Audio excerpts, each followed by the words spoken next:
je pense que tout le monde est intéressé par ce sujet, parce que les gens qui n'ont pas de sujet d'étude dans la tête, c'en est un très bon, parce que je pense que chacun d'entre nous peut avoir accès à une collection de plaques anciennes, et ces plaques anciennes, au plus on les manipule, au plus elles vont se détériorer, et donc il est bon de les sauvegarder, et de ranger ces plaques une fois pour toutes dans un placard, et de ne travailler que sur des documents informatiques et donc des fichiers numériques, et de manière à les faire revivre. Alors l'expérience a démarré il y a plusieurs années maintenant avec Roger. Nous avons commencé à travailler, alors le Stéroclub a une chance inouïe, c'est de pouvoir travailler avec un musée. Donc on était quand même, le Stéroclub a été considéré à l'époque, donc ils ne savaient pas où ils mettaient les pieds en nous contactant. Et on a répondu oui à l'appel d'offres, et nous avons scanné un certain nombre de plaques, et je vous assure c'était des petites plaques 45-107, et ça a été un boulot assez monstrueux à faire, puisque là il fallait tout faire. On avait les plaques, voilà, il n'y avait pas de but bien précis, il fallait sauvegarder une documentation photographique, un fond photographique d'un bistrotier qui habitait à Saint-Rémy-de-Provence. Voilà, donc ce bistrotier, lui, il était bien placé, il était sur la place du village, et il avait, on ne sait comment, un appareil stéréoscopique entre les mains, et il a photographié des scènes de rue. Donc ça a été les premières photographies, nos premières armes en photographie de plaques de verre. Puis nous avons réalisé un diaporama, et ce diaporama, ma foi, nous avons été le projeter plusieurs fois, donc avec l'appui bien sûr de la mairie, du musée. Et donc nous avons réussi à nous imposer dans ce domaine-là. Alors, suite à ça, la conservatrice du musée de Saint-Rémy-de-Provence connaissait la conservatrice du musée de la Camargue, et de là, eh bien, la conservatrice du musée de la Camargue nous a dit, ben voilà, puisqu'il y a une référence, on y va. Hop, ils nous ont donné un deuxième projet, et ce deuxième projet a consisté en 4 diaporamas, 2 plats et 2 en relief. Ces photographies relataient des photographies de la Camargue, photographié par un dénommé Gaston Bouzanquet, qui était photographe 3D de l'époque, et il a couvert la Camargue au complet, donc avec des vues magnifiques. Donc là, c'était la sauvegarde d'un fond photographique qui était entreposé au musée de la Camargue. Et voilà, et là, nous venons de toucher le troisième boulot à faire, et le boulot, ça va consister en une projection relief, toujours du fond photographique de Gaston Bouzanquet. Mais là, c'était un grand voyageur, et il a photographié le pourtour de la Méditerranée, par l'intérieur, bien sûr, donc tous les pays qui sont limitrophes au bassin méditerranéen. Et donc là, il y a des vues magnifiques, il y en a 180. Nous avons déterminé à 180 vues le diaporama, et c'est le résultat de ce travail va être projeté le vendredi, je crois que c'est un vendredi 13 juillet, à Arles, ça se passera en plein air, comme l'année dernière. Donc Roger y était l'année dernière, je n'ai pas pu y aller. Roger y était, là ils ont fait ça dans les arènes. Bon, nous on va faire ça dans une cour fermée, parce qu'on a demandé à ce qu'il y ait une protection contre le vent, enfin, etc., avec cet écran qui sert de voile, enfin bon, voilà. Et donc voilà le travail. Donc c'est, si vous voulez, le Stéroclub, même si c'est à mon nom, c'est le Stéroclub qui encaisse l'argent, puisque les devis et les factures, c'est le Stéroclub. Alors bien sûr là-dessus, moi j'y ai compris les frais de déplacement, l'hébergement est pris en compte là-bas, les repas également, etc. Donc nous, on va se payer sur cette somme d'argent uniquement nos frais de déplacement. Il n'y a absolument aucun argent qui rentre dans nos poches, puisqu'on fait ça uniquement pour le plaisir. Ça, je tiens encore une fois à le répéter, qu'il n'y ait pas de doute là-dessus. Il n'y a pas un centime qui entre dans nos poches. Donc, le matériel qu'on utilise, c'est du matériel qui est fabriqué entièrement des mains de Roger. Qu'est-ce que j'allais dire encore? Oui, les logiciels que j'utilise, il fallait être carré, puisqu'on travaille avec des musées, il fallait être carré. Je me suis payé CS5, Photoshop CS5. Donc tous les logiciels que j'utilise sont payés, donc j'ai les licences. Donc on ne peut pas venir nous voilà. Bon, je ne sais pas si on aura si on peut avoir des contrôles, tout ça, mais j'ai voulu être carré là-dessus. Donc je n'ai demandé aucun centime au club. Je me suis payé mon propre matériel. Je suis entièrement autonome avec ce matériel. Voilà.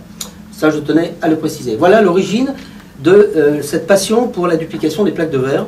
Et Roger donc a mis au point différents matériels qui servent aussi bien pour faire des micro-minéraux que de faire de la reproduction de plaques de verre. Mais avant de passer à l'aspect technique des choses, je voudrais vous faire, parce que vous allez certainement, pour ceux qui ne sont pas habitués avec les plaques de verre, comment on est une photographie derrière un appareil photo de l'époque. Alors, comment ça se passe? Voilà, la photo d'exemple, ce sera la photo qui est exposée là, et c'est celle-là que je traiterai avec vous tout à l'heure. Hein, voilà. Alors, si on fait la revue des défauts que l'on va rencontrer dans une plaque de verre, il y a déjà des défauts à la fabrication. Donc là, pour comprendre un petit peu tout ça, j'ai une documentation assez importante sur, et en particulier sur le traitement, sur la fabrication des plaques de verre.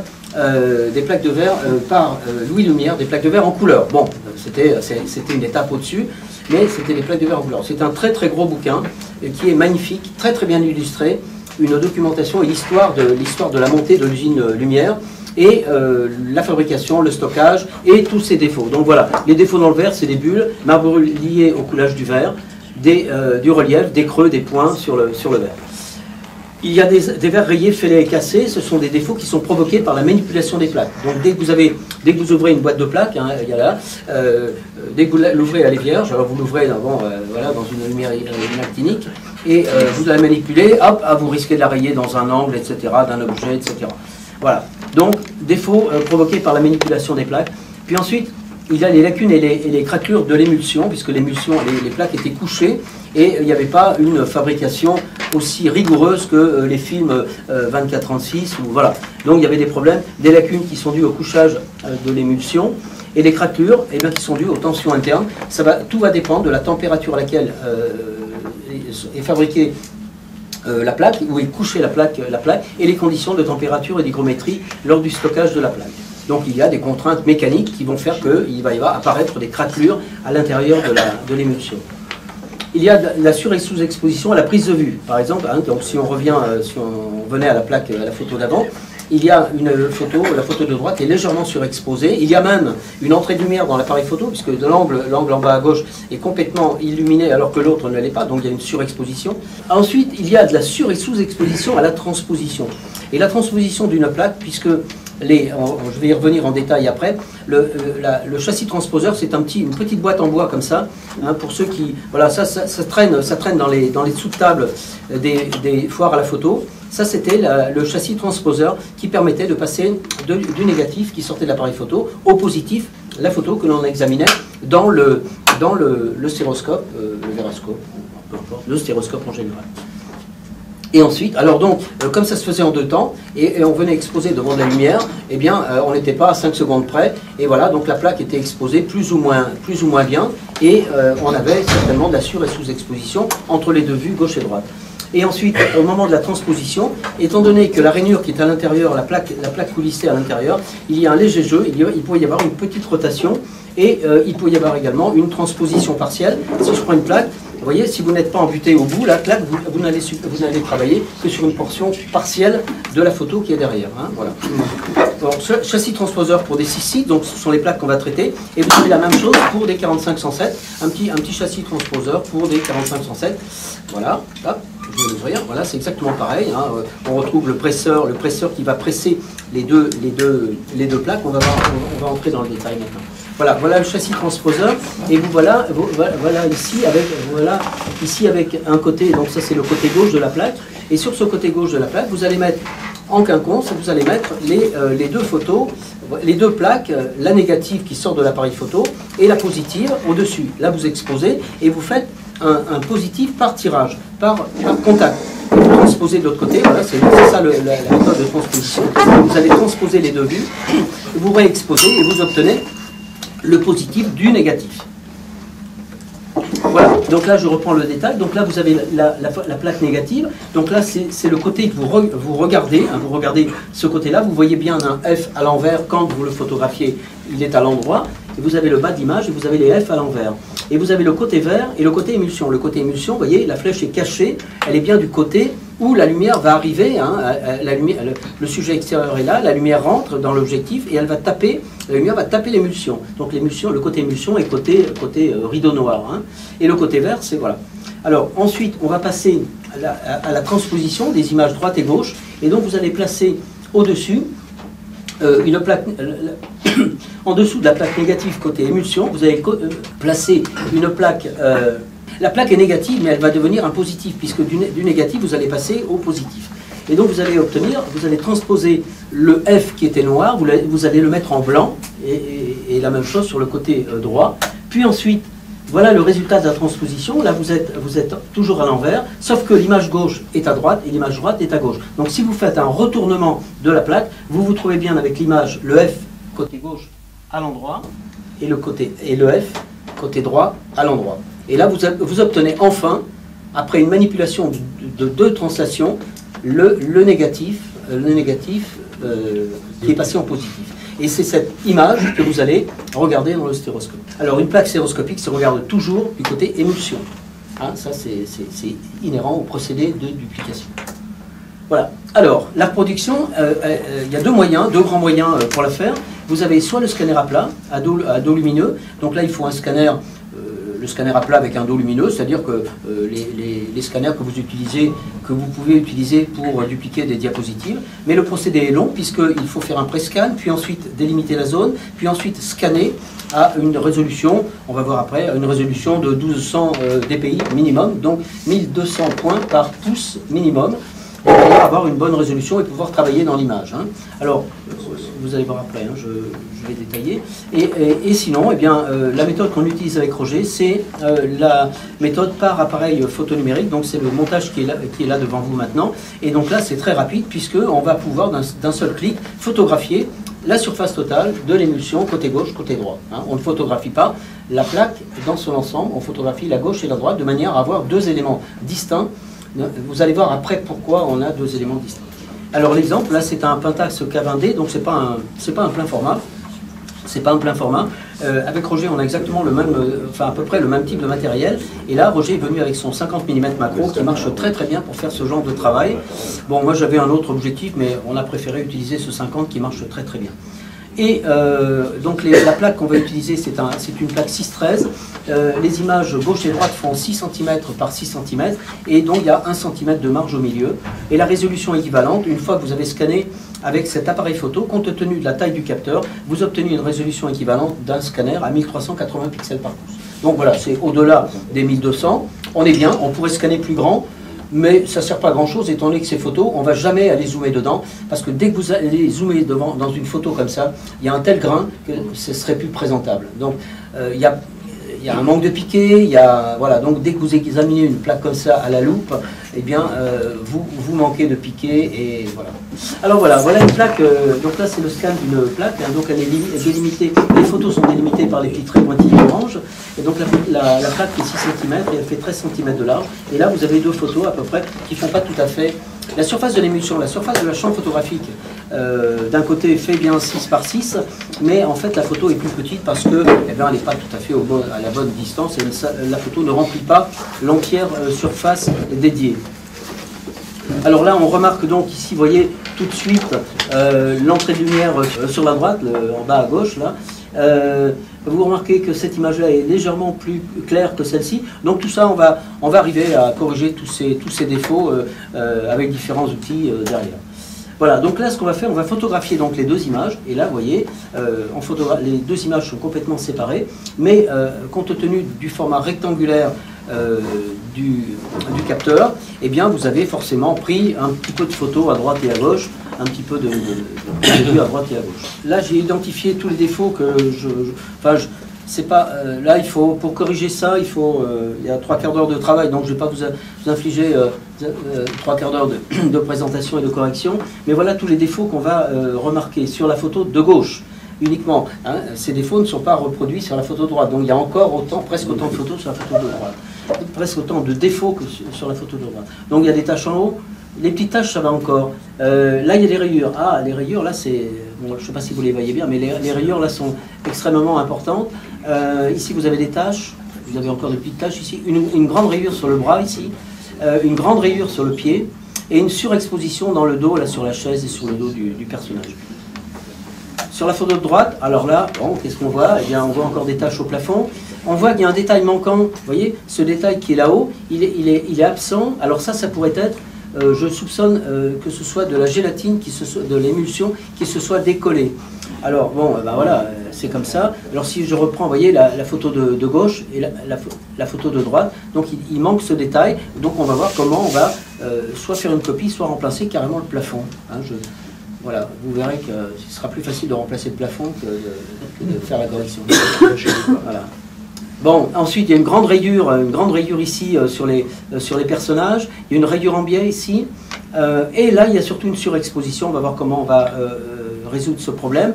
Il y a des petites taches ici dans l'angle du fauteuil. Et il y a toujours une surexposition sur le dos du personnage et une rayure sur son bras. Voilà. Alors, donc, qu'est-ce qu'on va utiliser quelle est la chaîne de travail que l'on va utiliser? Les logiciels, il y en a deux, qui sont Stereo Photomaker et Photoshop. Stereo Photomaker, ça va nous servir pour monter les vues, puisque les vues sont séparées. J'ai une petite question. À la prise de vue, quand tu les prends en RAW, les photos? Non, non, j'ai du JPEG là. Non, parce que je voulais pas. Peu importe, après c'est vous qui voyez, ça va dépendre du projet dans lequel vous êtes.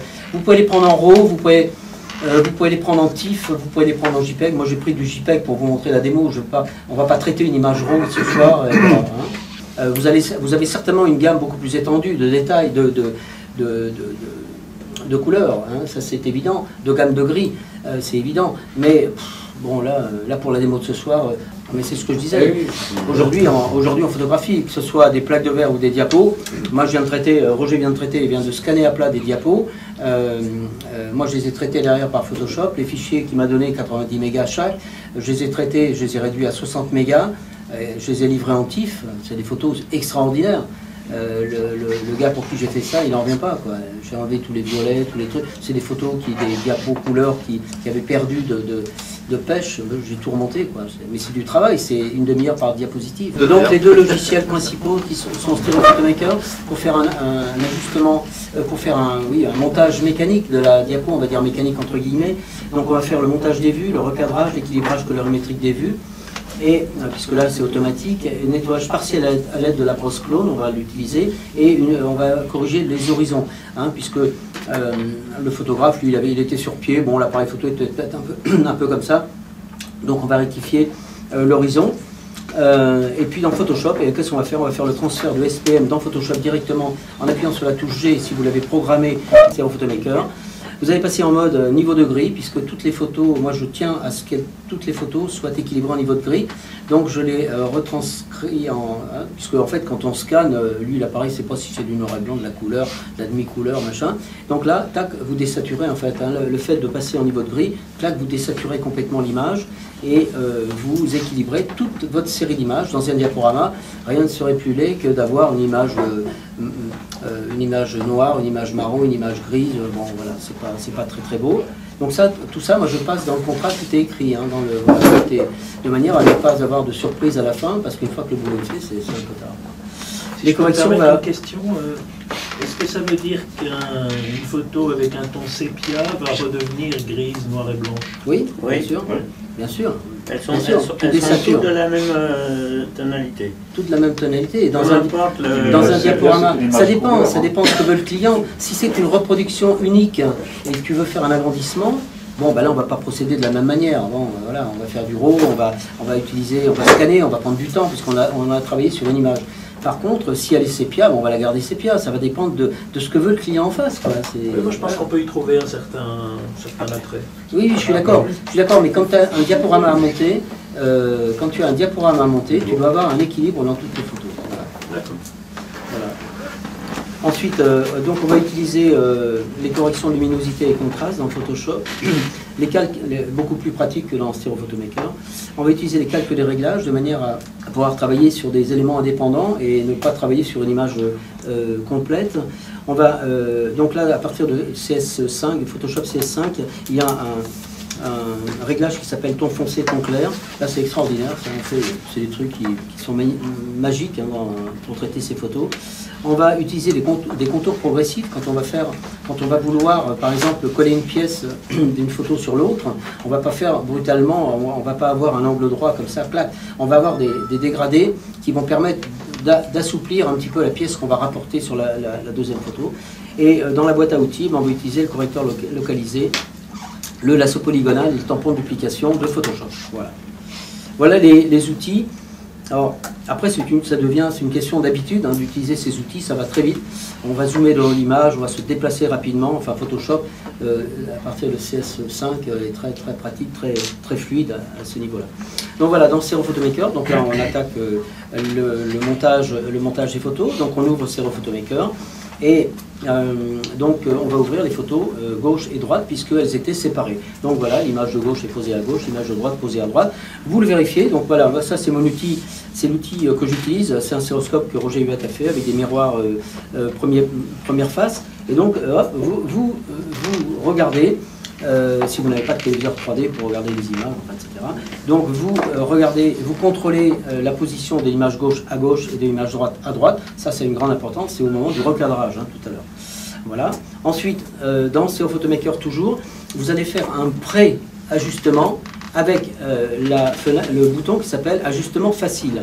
Et ça, avec la souris, vous allez soit manipuler une image par rapport à l'autre en la déplaçant à l'intérieur de l'image, ou alors vous jouez sur les curseurs verticaux et horizontaux. Et vous mettez à 100% de manière à caler les premiers plans.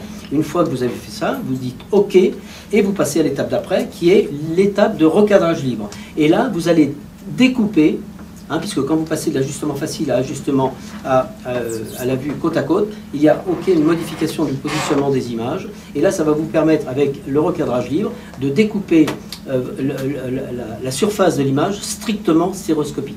Voilà, donc la partie de l'image qui va contribuer à la stéréoscopie. Donc tout le reste, vous allez l'éliminer. Voilà, et là, une fois que vous avez fait ça, vous passez à l'alignement automatique, où là, il va y avoir une correction. Alors, qu'est-ce qu'on fait? Alors, pardon, l'alignement automatique, donc là, je répète, puisque je prêche ce truc-là depuis fort longtemps. Donc, mettez vos déviations dans les préférences d'ajustement, déviation des points infinis à 4,2%, quelle que soit la position des premiers plans et des arrière-plans. Et là, vous allez voir que vos images, elles sont systématiquement toutes placées derrière la fenêtre. Toutes placées derrière la fenêtre. Donc, vous n'avez pas à remodifier avec les flèches gauche-droite la position de votre image par rapport à la fenêtre stéroscopique. Donc voilà, ça c'est ce que je dis là. Et le résultat, donc vous procédez maintenant à l'alignement automatique. Et là, dans les préférences également, vous cochez recadrer après alignement de manière à couper l'image strictement à la partie stéréoscopique. Voilà, donc le résultat avec cet appareil photo, donc le résultat de l'image terminale, c'est 2919 pixels sur 2890 pixels. Le résultat de l'alignement automatique, eh bien vous l'avez ici, ça pareil, c'est très important à examiner, il y en a beaucoup qui tapent sur fermé. Donc vérifiez si votre image est correctement, si votre image a été correctement photographiée, si la scène a été correctement photographiée. Et là, c'est le juge de paix de CO Photomaker, ça va vous donner la disparité des points à l'infini, c'est-à-dire c'est la différence qu'il y a entre les points infinis alors que les premiers plans sont superposés, divisé par la largeur totale de l'image, c'est-à-dire c'est 1113 pixels divisé par 3334 pixels. Alors, donc à l'origine, une image, la taille de l'image était de 2890 pixels par 2919 pixels, et après le recadrage, vous obtenez 2900, voilà, c'est ça, oui c'est ça, pardon, exactement. Donc ça, tous ces petits chiffres qui sont là ont de l'importance dès que vous voulez connaître un petit peu la production de votre image, comment l'image a été transformée. Puis voilà, la brosse clone. Alors là, la brosse clone, c'est un outil qui apparaît à partir de la version 4.36 de CO Photomaker. Et cette brosse clone, elle s'active en appuyant sur la touche Shift. Alors que vous êtes ici, là, dans cette fenêtre-là, et vous appuyez sur la touche Shift, et immédiatement la souris se transforme en un petit rond qui a une forme et un diamètre que vous allez lui définir dans les paramètres de la brosse clone qui se trouvent dans Édition, paramètres de la brosse clone. Et là, vous allez définir la taille de votre brosse de manière, alors une brosse clone c'est quoi? L'image de référence, quelle que soit la position gauche-droite, vous allez prendre, alors après avoir superposé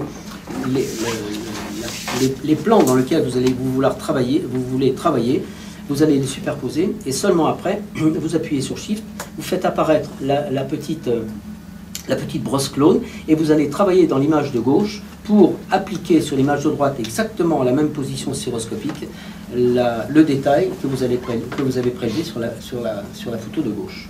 Si jamais vous voulez prélever de l'image à droite, vous inversez les photos en appuyant sur la touche X et vous procédez exactement de la même manière. Il ne faut pas oublier à la fin de la manip de remettre vos photos dans le bon sens, gauche à gauche, droite à droite, et surtout de remettre ici, la position d'alignement à 0 et 0. voilà, en X, surtout en X. Hein. En Y, vous n'avez pas y touché. Mais en X, de revenir de manière à remettre la fenêtre stéroscopique correctement placée par rapport à vos premiers plans. Voilà, donc là, on va passer à Photoshop. Voilà, tout ce qu'on peut faire dans Zero Photo Maker, c'est tout ce qu'on peut faire. Alignement mécanique des photos et la brosse clone. Voilà. Et maintenant, vous allez passer à CS Photoshop. Là, moi, j'utilise CS5 Extended. Et voilà, donc vous allez passer automatiquement de Stereo Photo Maker à Photoshop en appuyant sur la touche G à condition, donc tout est marqué là, je n'ai rien inventé, hein, voilà. C'est ici, pour lancer une application extérieure, passez sur la touche G, à condition d'avoir renseigné l'application que vous voulez lancer. C'est-à-dire que l'image de Stereo Photo Maker va se transporter automatiquement dans l'application et la lancer au cas où le logiciel ne serait pas ouvert. Voilà, donc là, j'ai bien indiqué que c'était Photoshop.exe, c'était le CS5, il était là. Voilà, ça c'est le chemin pour accéder au point .exe de Photoshop. Et ici, vous dites éditer l'image avec l'application externe. Il ne faut pas oublier de cocher cette petite coche ici, cette petite case. Et voilà, et vous faites OK, et c'est bon, hop, c'est parti. Voilà. Et alors là, on arrive dans Photoshop. Et les outils de Photoshop, ils sont généralement sur la gauche. Bon, je sais pas, moi j'ai toujours travaillé comme ça. Et j'ai noté les quatre outils que j'utiliserai par la suite là, dans la menu. Et j'ai repris exactement les points essentiels que l'on va traiter. Donc, par exemple, ici, eh bien, j'ai trouvé que, souvenez-vous, ici je trouvais qu'on aurait pu utiliser le tampon duplication, ou alors on aurait pu carrément découper le plafond ici, vous voyez, découper le plafond avec l'outil lasso et faire un copier-coller, et on aurait pu reprendre ce collet du plafond de gauche et le placer à droite. Et là, vous n'y voyez que du feu, hein, que du feu. Voilà. Daniel, ouais. Une question pratique, le repérage de tous les défauts à l'origine. Ouais. Est-ce que tu l'as fait avec une loupe sur la table lumineuse? Non, ou pas tu du le tout. fais une fois dans le logiciel? Pas du tout. En fait, c'est ça qui va te déterminer les défauts. Les défauts, ils t'apparaissent, mais ils te sautent aux yeux dès que tu les regardes avec ça. Tu les regardes comme ça, et là, paf, tous les défauts te sautent aux yeux. Tu fermes un œil, tu dis ah oui, tiens, ah oui, c'est sur la photo de gauche. Tac, tu vas dans Photoshop. On va le faire hein, tout à l'heure. Hein. Voilà. Donc ça, c'est indispensable. Indispensable. Voilà. Alors voilà un petit peu. Donc ça c'est la boîte à outils qui se trouve à gauche de Photoshop.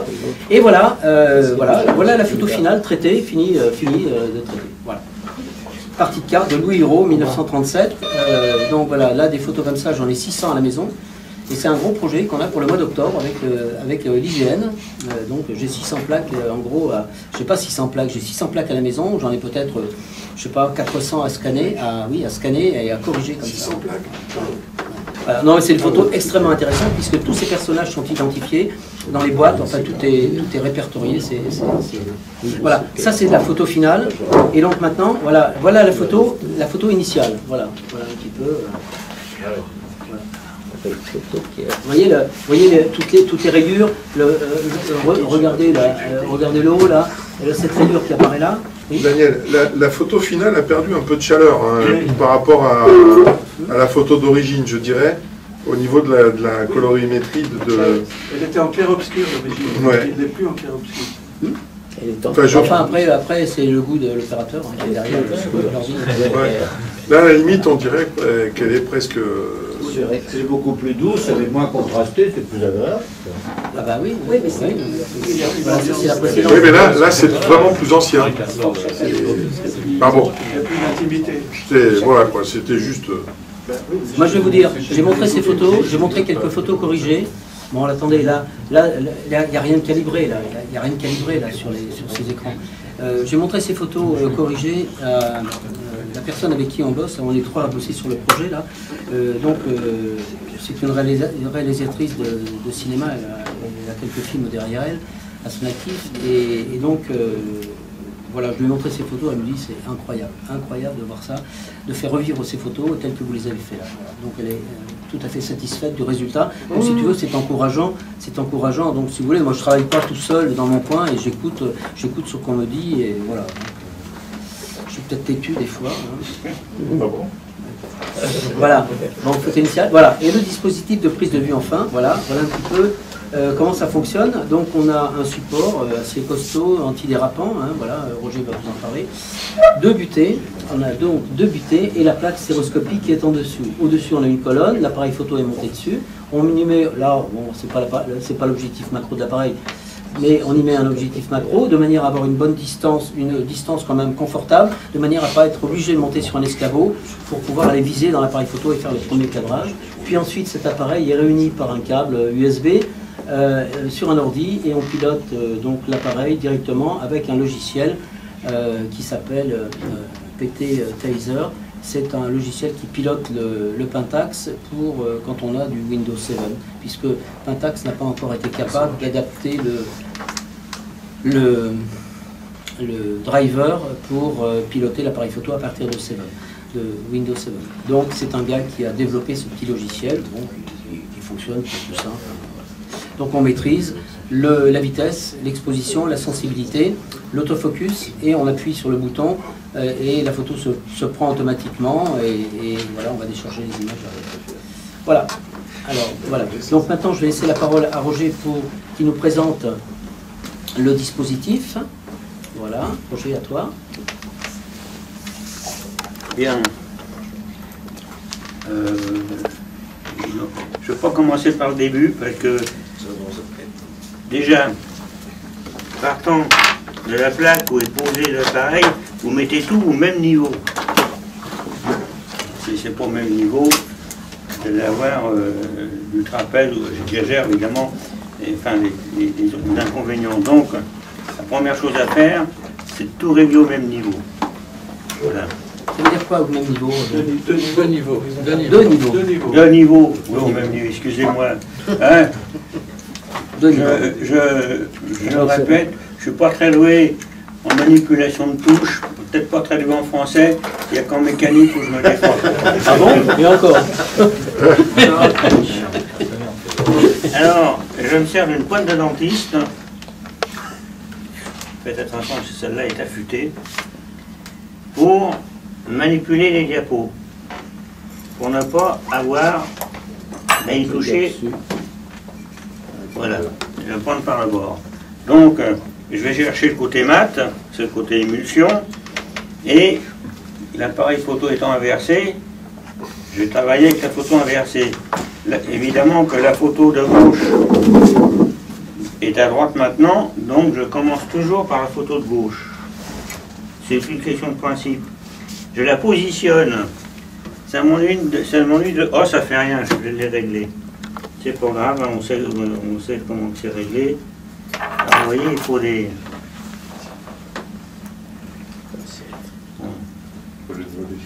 Voilà. Bien, je vais vous montrer.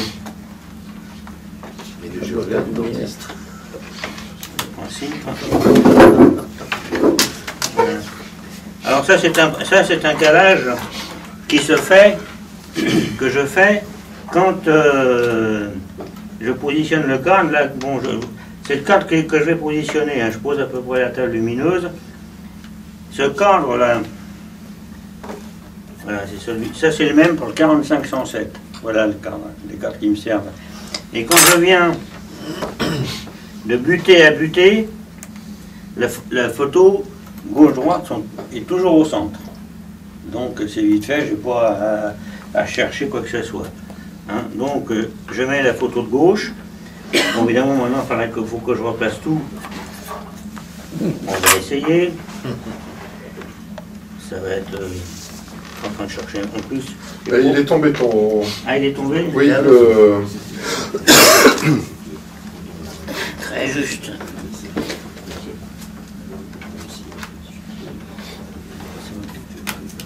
Voilà. Donc, là, c'est le travail un petit peu... Évidemment, quand vous faites ça, c'est pas mon boîtier, hein, mais l'objectif m'appartient. J'ai cherché une fois pour toutes ce que je vais appeler des pré-repères. Voilà. Quand j'ai commencé à chercher les plaques, je me suis dit, voyons voir, celle-là, ah, c'est comme ça, et j'ai repéré là où était le repère de réglage. Et même quand ça c'est fait, je reviens donc sur... Je le note évidemment, une fois pour toutes, hein, ça presse pour toutes les plaques. Et je le note, je règle et je le scotche, ici comme ça, pour ne pas encore de manipulation que ça se dérègle. Après vous faites votre mise au point en déplaçant l'appareil photo, que ce soit le plus net possible. Je travaille à F8 parce que F8, en numérique je ne sais pas trop, mais je sais qu'en argentique, F8 c'était le diaph idéal pour avoir le meilleur rendu. Là, je n'ai pas été chercher midi à 14h, je travaille à F8. Hein. Donc ça fait à peu près pareil. Donc là, évidemment, il faut que je règle la vue. Bon, évidemment, je connais à peu près. Voilà. Donc, quand ça s'est fait, je prends une vue, première vue, c'est la gauche, systématiquement toujours la gauche. C'est vite fait, un toc, je déplace, embuté, toc, la deuxième vue est faite. Ça y est, c'est fini, j'ai le coup. Alors bon, après, il faut faire le traitement photomécaire et tout, mais vous voyez, c'est assez rapide. Hein. Donc, je vais retirer la plaque. Voilà. Bon, enfin, ici, je n'ai pas tout à fait comme chez moi, la méthode. Oui, voilà. Donc, celle-ci est faite. Je vais la mettre comme ceci. Je vais en prendre une deuxième. Voilà. Et puis, je recommence le travail, et ainsi de suite. Tout ça, c'est fait en... Là, évidemment, c'est rapide, hein, tous les réglages sont faits. Alors, ça va tout seul. Mais voilà surtout le principe de ne pas avoir à chercher voilà, gauche, toc, droite. Ça y est, le couple est photographié. Donc là, le glissement se fait côté vert, hein, donc il y a beaucoup moins de risque de rayer l'émulsion, puisque l'émulsion est en haut. Hein, et auprès là, pardon. Et les plaques, vous les nettoyez pas du tout? Non, j'ai un petit coup de soufflette, ouais, voilà. Un petit coup de pinceau. Si je l'ai fait, si par hasard vous avez une plaque à laquelle vous tenez, il y a vraiment des taches, des choses dessus, vous prenez avec un peu de trichlore. Pas de l'eau, surtout pas de l'eau. Ça va terner le tricot. Pourquoi surtout pas d'eau? Ah bah ça, vous allez enlever la gélatine. Le trichlore est... Le trichlore, bon, il ne faut pas, attention, hein, mais c'est vraiment pour enlever si quelque chose est vraiment trop gênant. Pour ceux qui ont du stock, c'est bien, mais il est interdit à la vente, le trichlore maintenant. Ouais. L'acétone, non? Non. Alors le problème du trichlore, c'est qu'on n'en trouve plus. L'alcool isopropylique. L'isopropylique, on en trouve? À l'alcool isopropylique, oui. Ah ouais. Dans certaines drogueries, oui. Ouais. C'est dans les approvisionnements. Moi, je vais vous faire sauter au plafond. Ça c'était pour le givrage des hélices. Ah oui, tu vas pas venir. Je vais vous faire sauter au plafond. Voilà, lorsqu'on dupliquait des diapositives, et ces diapos, vous savez, quand on les scotchait, hein, parce qu'on les montrait avec grande précision, il fallait les scotcher à l'intérieur des cadres, et quand on voulait les scanner, on les redémontait. Et le scotch laissait des traces sur la diapo. Et pour enlever ces traces de scotch, voilà, la solution qu'on avait trouvée, c'est le scotch. Je vais vous faire sauter au plafond. On allait chez le pharmacien et on achetait de l'éther. Voilà. C'est pareil. Oui, l'éther, c'est fini. Mais c'est de l'éther. Il y en a plus non plus. C'est incroyable. Alors côté gélatine, côté émulsion, la diapo elle sortait, mais c'est bien sûr de l'éther, oui on peut. C'est un photographe qui m'a donné cette astuce, même pour les diapos, le directeur va très bien. C'est un photographe qui m'a donné. C'est un dissous. Puis c'est pas cher. Un petit peu sur un linge. Mais les diapos, on peut aussi les nettoyer à l'eau avec un peu de... Alors bon, simplement, quand je fais du 45-37, je change le cadre, hein, il est voilà. Pourquoi le scotcher? Ben, c'est scotché, évidemment, que c'est pas très élégant, mais c'est un réglage provisoire. C'est parce qu'une fois que ma plaque est bien en place et tout, ben, faut que rien ne bouge. Et la plaque, vous pouvez y aller, elle est bien posée, parce que voilà. Voilà le socle. 4 petits pieds en caoutchouc, antidérapant. Et là, c'est du caoutchouc mousse, antidérapant. Donc, quand je pose ça dessus, c'était réglé, je peux, évidemment, si d'accord, si je le bouscule, mais ça me permet, si vous voulez, de manipuler les plaques sans que rien ne bouge. Enfin, ça va presque tout seul, si j'ose dire. Alors, j'avais fait des essais aussi de photographier une plaque entière, mais ça ne va pas. Parce que, là je suis pour vous expliquer, il y a des fois j'ai des chevauchements, je ne sais pas d'où que ça vient, jusqu'au jour où j'ai fait des essais en ne photographiant que la photo gauche ou la photo droite, proprement dit. Il vaut mieux parce que la résolution s'en ressent. Oui, et en plus. Oui, ça dépend. En plus. Après, à redécouper, t'as encore plus de boulot. Ouais, après. Comment? Après, à redécouper, t'as encore plus de boulot. Non, le problème, c'est que si en photomaker, il va avoir du mal à couper parce qu'il a des zones qui sont pas symétriques et lui, il est perdu. Alors, moi, je fais gauche-droite, gauche-droite, gauche-droite, gauche-droite. Quand j'ai la liste dans Stereo Photomaker, je sais que la première vue, c'est gauche, droite, gauche, droite, gauche, droite. C'est très vite fait les rouvrir. Là, je monte les photos avec Stereo Photomaker. Et par contre, je les conserve au carré. Je les conserve carré, les photos. C'est-à-dire que je vais dans l'outil là sur Photomaker. Bah attends, on va traiter la photo. Hein. Ah bah d'accord. Oui, on va faire un exemple. Tu peux remettre la plaque, plaque d'origine? Je vais essayer. Alors attends, la plaque d'origine, c'était moi celle-là. C'était donc celle-ci. Voilà.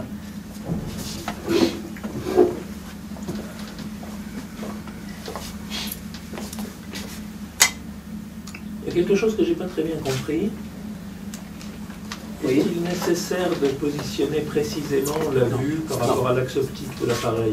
Ah bah oui, il faut oui. Est-ce que tu assures que tu es juste dans un viseur d'appareil? Dans le viseur, hein, vous faites au viseur. Tu as des repères. Hein, vous regardez si vous êtes bien d'aplomb déjà, et puis une fois que ça c'est fait, si vous ne faites pas ça, non, une fois que c'est fait, vous allez prendre n'importe quelle plaque, elles sont toutes calées. Enfin, les plaques, les photos ne sont pas forcément bien calées toutes l'une par rapport à l'autre.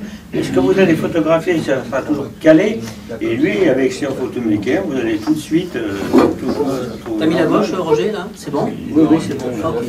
Donc là, c'est la vue gauche. Allez, on y va. Alors donc, le logiciel que donc je vais utiliser pour piloter l'appareil photo, c'est ce petit logiciel. Mais bon, vous prenez du Canon, du Nikon, tout ce que vous voulez. Le Pentax aussi, hein, quand vous achetez le Pentax, pour Windows XP, il y avait un logiciel approprié pour piloter l'appareil à partir de l'ordi. Donc à partir de Windows 7, ils n'ont pas suivi. Et donc il y a un gars qui a développé un petit logiciel donc, qui s'appelle... voilà. Et donc on va y aller. Alors, qu'est-ce qu'on voit sur ce document, sur ce tableau de bord? Eh bien, il a reconnu que c'était un 20D, un Pentax 20D.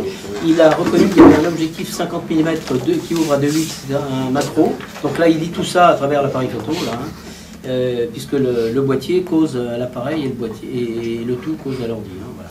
Et ici, on s'est mis en mode manuel et on a décidé d'ouvrir à 8 et ensuite d'ajuster la vitesse pour faire une bonne exposition. Ensuite, on est en ISO manuel, sans ISO, c'est le minimum que je puisse faire avec cet appareil. Et voilà, donc on est en JPEG, on aurait pu se mettre en JPEG en RAW ou en JPEG plus du RAW. Bon voilà, on va faire la manip avec du JPEG, sinon ça fait un traitement supplémentaire. Et on a utilisé donc la résolution maximum de l'appareil photo, et on va sortir une photo en 14 millions de pixels. Voilà. Et en bas, on a donc le bouton shutter et avant, voilà, ici on a un petit bouton autofocus, voilà, j'ai cliqué et là, si tu veux vérifier Roger, dans le viseur, si le petit point rouge est allumé, s'allume. Voilà, donc là, quand on... Oui. D'accord, voilà, donc là on vient de faire la mise au point. Alors on a fait le pré-réglage de la mise au point. Et ensuite là on affine complètement et on est directement sur la gélatine. Donc la mise au point elle est faite parfaitement, on ne peut pas faire mieux que l'appareil photo. Voilà. Et ensuite, vous ne leur faites pas chaque fois les mises au point ici, sur chaque... Si, ça prend rien, j'ai rien, ouais, d'appuyer. Hein. Voilà, et j'appuie sur shutter, voilà, et la photo vient de se fabriquer. Alors vous voyez, elle est faite là, elle est faite, sauf que pour moi elle est un peu sombre là. Bon bah tout simplement, eh bien je touche pas du tout au diaphragme, on va simplement ouvrir, mettre une vitesse un petit peu plus faible, on va se mettre au 60e. Donc cette photo là je la supprime, voilà. Et on va simplement refaire la photo, voilà, ça que j'ai entendu le petit bruit. Donc là, voilà, c'est déjà nettement meilleur, d'après mon écran, d'après ce que je vois à mon écran, là, c'est la photo est pas mal. Voilà, donc là, on a fait la photo de gauche, donc, Roger, si tu veux la déplacer, on fait la photo de droite. Je fatigue. Allez. Excuse-moi, Roger. Voilà, photo de droite, un petit coup d'autofocus, voilà, c'est fait, shutter, pif, la photo. Et la deuxième photo est faite. Voilà. Alors on a donc deux photos que l'on va maintenant stocker. Alors je prends la première et je vais aller l'enregistrer. Voilà. Je vais l'enregistrer sur le bureau pour la retrouver plus facilement. Voilà. Et je vais aller dans duplication, dupli, plaque SCF. Voilà. Et je vais lui donner un nom et ça va être la photo. On va l'appeler. Euro left, hein, voilà. Voilà, ok, donc voilà, donc il l'a envoyé dans le dossier, et celle-ci je la sélectionne, et je vais la copier.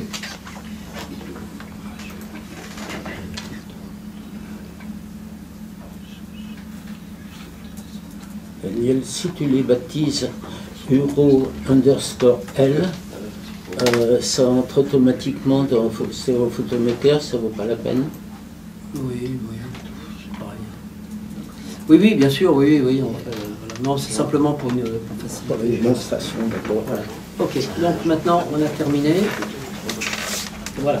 On a fini la prise de vue. Alors là, comme disait Roger, hein, on va passer à la suivante, on va enregistrer. Bon, on va mettre ça dans le buffer, on va décharger les photos dans le dossier déterminé. Et on va ouvrir Stereo Photomaker, voilà, qui se trouve là. Donc là, c'est la version, je pense que je suis à la version 4.4, la toute dernière hein, qui est sortie. Et je vais aller ouvrir mes deux photos, donc, puisque ce sont deux photos indépendantes, la gauche et la droite. Et je vais aller dans le bureau et aller dans Dupli. Voilà, plaque, voilà. Ah merde, tiens, ah oui, non, c'est normal. Oui. Donc j'ouvre celle-ci, j'ouvre la deuxième, voilà, ouvrir. Voilà, et j'ai donc mes deux photos du couple, hein, mes deux photos du couple qui sont là. Alors, comme je vous disais... Oui, simplement, pour moi c'est assez long. Moi je me sers de la carte SD. Oui, mais ça c'est... photo que je mets directement dans l'ordi. Oui. Et toutes les photos. Toutes mes photos sont... Voilà. Ok, alors donc voilà. Ce que je... Surtout que quand je m'installe, je suis assis, j'ai mes paquets de plaques à côté, j'ai pas beaucoup de place chez moi, c'est bon. Okay. Donc là, les deux photos, c'est telles que l'appareil photo les a prises et les a enregistrées. Donc on vient de les appeler, elles sont posées à gauche dans Stereo Photomaker, la droite dans Stereo Photomaker. Donc je vous disais, on va passer par un petit ajustement facile qui est ce bouton-là. Hein, donc on a le bleu, le petit icône bleu et rouge. Ok, bon voilà les photos qu'on va traiter. Alors, on va donc utiliser la fenêtre, le bouton ajustement facile. Donc je clique dessus et j'ai donc une superposition de mes deux images telles qu'il les a, puisqu'elles sortent du même format, donc tel qu'il les a reçues hein, dans Stereo Photomaker. Alors, je vous disais, c'est soit on manipule à partir de la souris, on manipule une image par rapport à l'autre, ou alors on manipule le curseur, voilà, et on va superposer, par exemple, vous voyez, je vais superposer les pieds du tabouret, voilà, à peu près, je fais ça grossièrement, un petit coup sur les curseurs verticales pour ramener, voilà, l'horizontale. Ben là, je suis presque bon, je dis OK, donc là, je réouvre les images côte à côte, et là, seulement maintenant, je vais retailler au plus court pour avoir de la stéroscopie. Donc je choisis le recadrage libre, option de recadrage libre, je ne coche surtout pas conserver le rapport longueur-hauteur, je fais OK, et là je regarde en même temps, vous voyez, hein, Non, non, il n'est pas coché, hein, je ne l'ai pas coché. Donc vous voyez que si jamais je me fie à la photo de gauche, la photo de droite, je vais couper du noir. Donc en fait, ça veut dire que là, il faut que je sois au moins là pour avoir des parties communes à droite et à gauche. Donc vous voyez, je perds pas mal de champs photo. Je tire et je vais chercher l'équivalent de l'autre côté. Donc voilà. Donc là, ben, je me limite à la photo de droite. Voilà. Je relâche. Je clique dedans. Et là, je viens de faire un recadrage automatique. Et seulement maintenant, je vais appliquer le recadrage automatique qui va me permettre de jouer sur la fenêtre. Alors, ce que je vous disais tout à l'heure, les paramètres de réglage sont dans Édition, Préférences, et dans Préférences, vous allez dans l'onglet Ajustement, et c'est là que vous trouvez ces fameux 4,2% qui sont la déviation des points infinis par rapport, voilà, hein, la déviation au maximum, donc 4,2% de la largeur totale de l'image. Je dis OK. Et là, j'appuie sur le bouton automatique et regardez ce qui va se passer en bas. Donc en bas, c'est le calcul. L'ordi va travailler jusqu'à obtenir une correction. Et vous allez voir le type de correction qu'il fait. Donc j'appuie sur Auto. Donc là, il fait son petit calcul. Voilà, il a presque fini. Il a terminé son calcul. Donc là, il vient d'examiner entre 1000 et 1500 points homologues dans les deux images. Donc il a pris des points homologues, il les a regardés, il les a comparés. Et il a dit, ah, celui-là est peut-être... ah, mais tiens, ils sont tous un petit peu tournés. Tiens, blum, hop, je vais les corriger. Et il a apporté une correction sur les deux images. Et qu'est-ce qu'on peut lire dans cette fenêtre de valeur d'ajustement automatique? Ici, c'est réservé à l'image de gauche, réservé à l'image de droite. Donc là, il a en rotation, il a fait à gauche plus 0,2 degrés de rotation, moins 0,2 à droite. Vous voyez, au moment de la transposition... la plaque avait, alors il y a non seulement la transposition, mais après il y a l'erreur apportée au moment de la translation des deux images. Là, hein. Bon. Mais enfin, CO Photomaker apporte ses corrections. La taille de l'image, ben, voilà, la taille elle est vraiment réelle. Donc il a fait plus 0,1% sur l'image de gauche et moins 0,1% sur l'image de droite. Donc il a rééquilibré la taille des images. La perspective verticale et horizontale, ben, il a trouvé une petite différence sur la perspective horizontale, c'est-à-dire la perspective horizontale, c'est un déplacement très léger de convergence des objectifs. Et ça serait vertical, ça serait un déplacement dans le plan vertical des deux objectifs.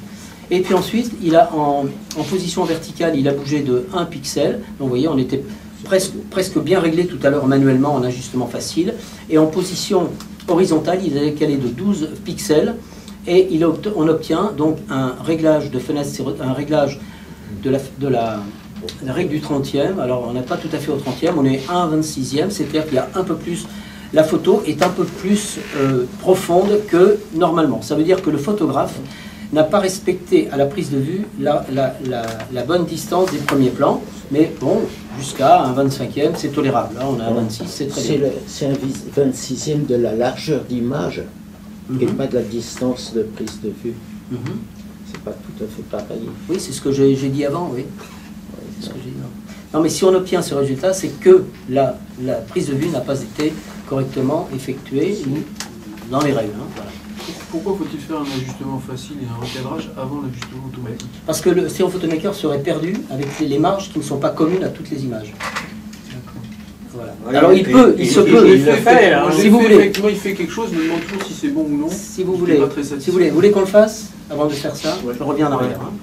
Voilà. Voilà, là c'est les photos d'origine. Hein. On va lancer un ajustement automatique.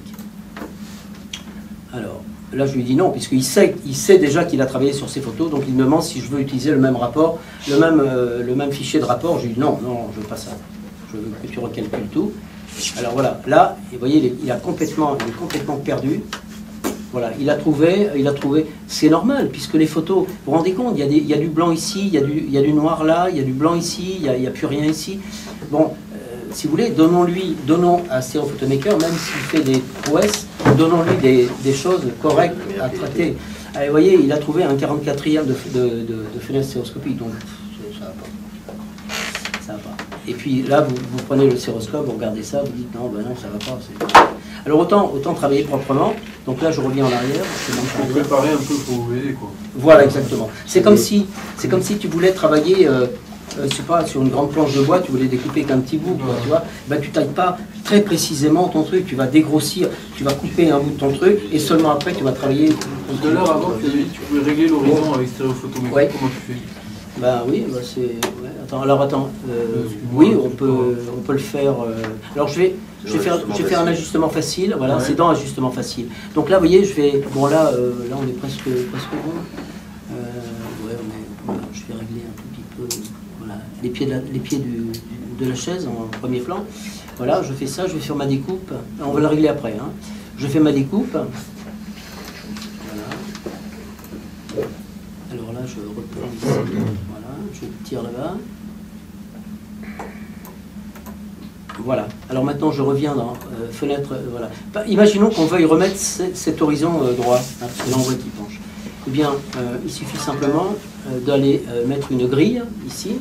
Donc la grille, je vais afficher la grille, vous voyez, et on remarque, il n'y a pas grand-chose. Il n'y a pas grand-chose. Et là, en rotation, ben, simplement, on va... voilà. Alors on va lier, voilà, on va lier les deux rotations ensemble, et on va jouer sur un curseur seulement.